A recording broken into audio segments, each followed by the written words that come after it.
ஒரு ஆட்டோக்காரர் ஒரு கர்ப்பிணி பெண்ணை ஆட்டோல ஏத்திக்கிட்டு ஹாஸ்பிட்டலுக்கு போறாங்க. பெரிய மழை பெஞ்சுக்கிட்டு இருக்கு.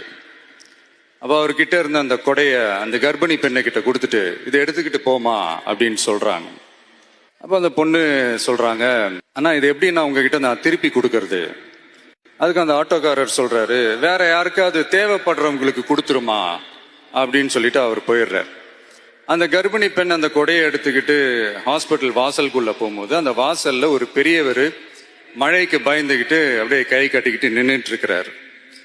அந்த கர்ப்பிணி பெண் அந்த கொடைய அந்த பெரியவர்கிட்ட கொடுத்து, ஐயா இதை எடுத்துட்டு போங்க ஐயா அப்படின்னு சொல்றாங்க.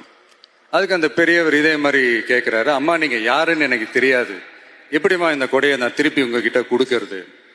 அதுக்கு அந்த பொண்ணு சிரிச்சுக்கிட்டே சொல்றாங்க, வேற யாருக்காவது தேவைப்படுறவங்களுக்கு கொடுத்துருங்க ஐயா அப்படின்னு சொல்லிட்டு போயிடுறாங்க.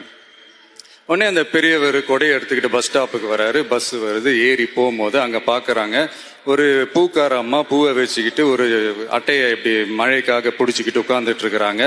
பெரியவர் போய் அந்த கொடையை அந்த பூக்கார அம்மா கிட்ட கொடுத்துட்டு அவர் பஸ் ஏறி போயிடுறாரு. பூக்காரம்மா அந்த கொடையை எடுத்துக்கிட்டு வீட்டுக்கிட்ட வரும்போது அங்க ஒரு ஸ்கூல் படிக்கிற பொண்ணு பேக்கெல்லாம் மாட்டிக்கிட்டு மழையில ஓடி வர்றாங்க.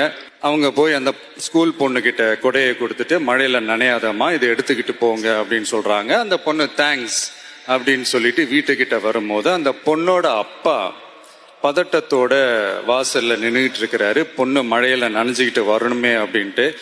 அந்த அப்பா வேற யாரும் இல்ல, அந்த ஆட்டோக்காரர்.